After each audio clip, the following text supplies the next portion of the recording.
Hello everyone, I am Chandra Agarwala and welcome back to the web development tutorial. So this is our last lecture on the basic HTML tags. As of now, we have seen a lot of tags, but all that were used in the body tag as they are used to display the content. Today we will discuss about meta tags which are not used for display purpose but provides information about the web page or the document. And if you remember in my previous tutorial, I said that head tag contains meta tag as it is not displayed on user's screen.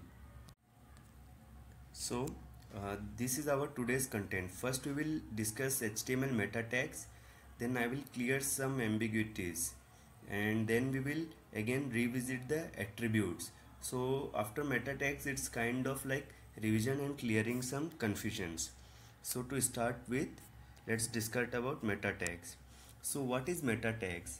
Meta tags, as I said, is information about the data or the document. Actually it provides an additional information about the document. It exists in the name value pair, and remember it does not have a closing tag as it has no content, only attributes. Now many things that meta tags are there to improve the search engine optimization, but let me tell you now it's a thing of a past. In the past it was fine to tell that increases the optimization, that is it is good for search engine, but nowadays it is just a small part of many big algorithms. Yeah, though Bing still uses it to a good impact. Now the main attributes of the meta tags are name, content and HTTP eq.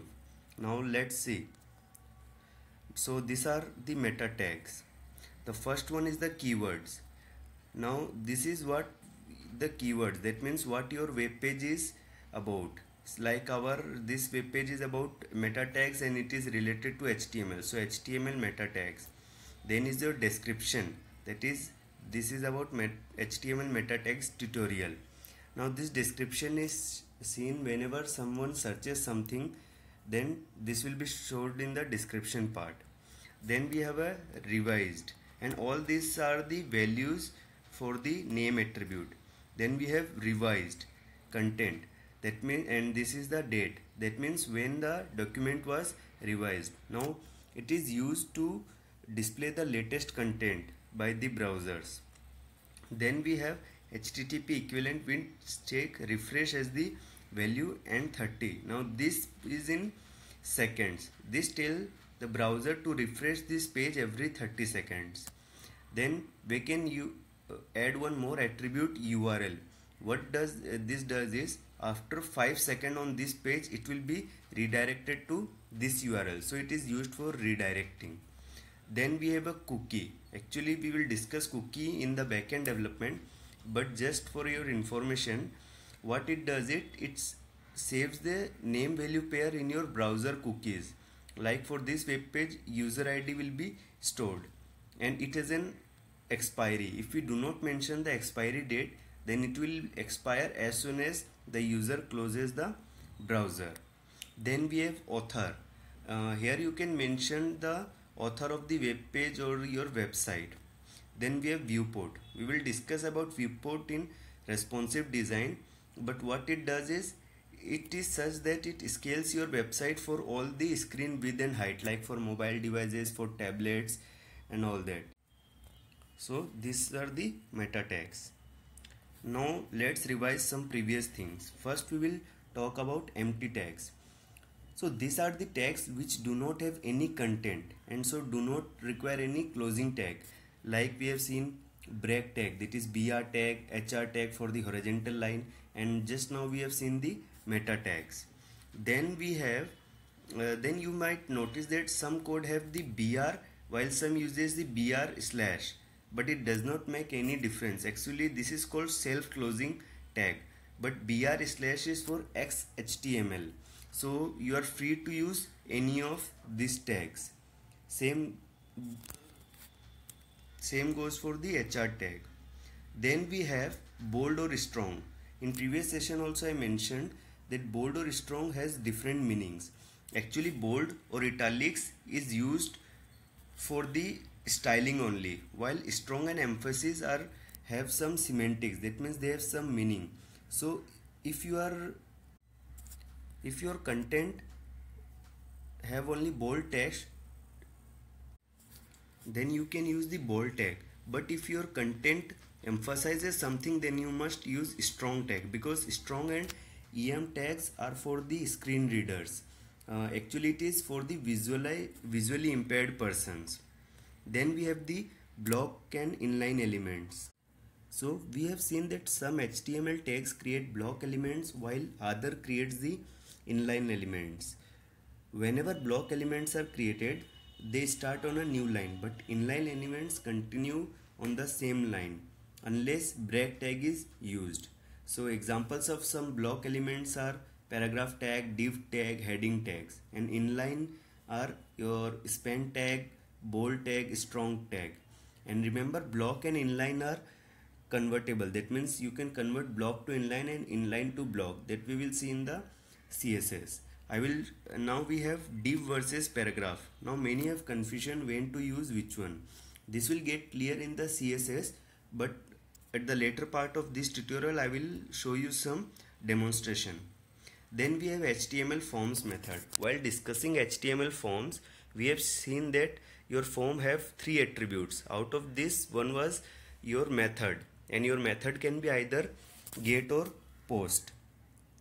Now, though this is the backend developer's concern, but it's good to know some basic things. So basically there are two main differences in them.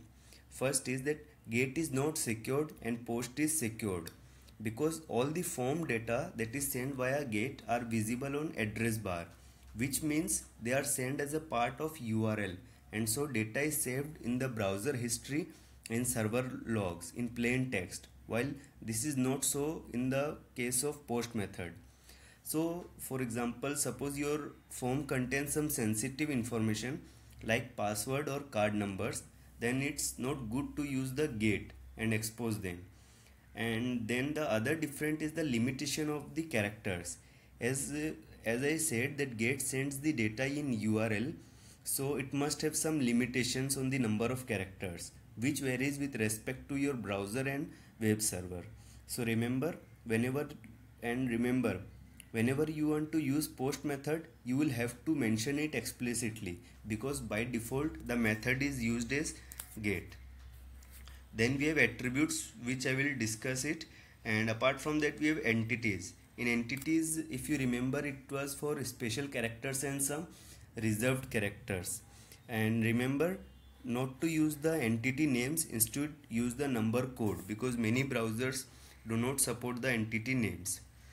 And as I finish this tutorial, if you want the demo, then you can visit my GitHub profile. There I have put the demo HTML file which contains all the tags which we have discussed so far. So let's see some attributes. Okay, before that, this is the comment, if you remember, and exactly this way: open angular bracket, exclamatory, and then dash dash, and closing in this way. If you put any space like I have put it here, then it will not be a comment. That's why it is giving us a red color here, because it is saying that something is not correct. And these are our tags. Now you can see here, after every tag I have, or after every line I have put in BR. This is because this is an inline, and so we need break tag to go to different line. But in case of address tag, I have not used BR. Why? Because this is a block element, so it will create a new line for itself. See, the address bar has come to the new line without using any break tag. Then we have seen the image tag, which have source, alt, and width and height. Now many have confusions in source, because what will be the path of your source image? So let's look here. This is your file, and if the images folder is within the same directory, then we just have to mention the path, that means images/kitten. But if your HTML file is within another folder, then we will have to go back till we are in the same directory and then mention the images. Now I have mentioned here double dot then slash, that means go back one directory and then go to images. Then we have a anchor tag. Here href is where we want to redirect, but then again it also uses one attribute, that is target. Let's see what is it. See, this is without target. Without target, your redirecting web page will open on the same tab, but with redirecting, that is with target blank, it will open in the new tab. Then we have the forms. In the form I mentioned action, then method get and post. Apart from there, we have input tags, text area, and this name. This is, see how the server will receive the first name with this attribute, with this value, first name, last name, and this has to be unique. And type password means it will mask your characters as you type in. See here, it is masked. Then we have checkbox and radio buttons. As before I said that it has to be unique name. Now see, all the names are same here. This is because this checkbox belongs to a particular category. So it will take course and it will take all the values which are checked. And same goes for the radio button. And these are extra attributes, checked, selected. Then we have other 4 types: submit, reset, button, hidden, and file. Now if you want to upload a file, then you will have to mention this attribute. And submit means if you click on this, then it will by default submit this form. Reset will reset all the values. Now this button we will discuss when we will discuss the JavaScript. Then hidden is like if you want to send some data but it is not shown in the UI. Now see, here I will tell some difference between div and paragraph. Now see, in this div I have included bold tag, and as this is an inline, so it will not create a different line. Same I can do with the paragraph. In the paragraph I can include any inline elements.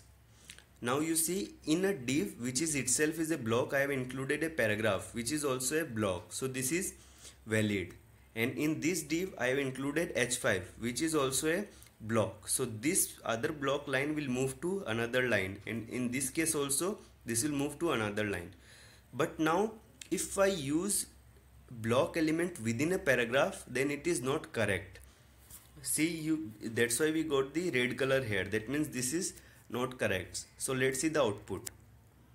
See here, inline is included in block, no problem. Inline included within paragraph, no problem. Here the paragraph is included within div, so it automatically came to next line due to block elements. Here also h5 was there in the div, so no problem. But now here we see that in the paragraph we have used div, it came to next line, but then this is not the desired result. This is not correct because you see the spacing is not correct. What happened here is, whenever you use any other block in a paragraph, then this paragraph tag ends here. This content does not contain any tag, and this is then that's why this is an error. I will show you this when I discuss the DOM. While discussing DOM, I can show you how it differs. And remember, the block elements have their own margin, because like div have no margin, paragraphs have a margin of 1 em, then your h5 have a margin of 1.67 em. That's why they are creating some distance from their other contents. So this is what said the creator of Linux: talk is cheap, show me the code. So that's what I want to tell you. Just do not follow the tutorials. You should start coding, otherwise you won't make the most out of it. If you have any confusion, any queries, please leave in the comment section, and you can follow my other courses. In next course we will start with the CSS and then move to JavaScript, and then we will build the entire static website. Thank you.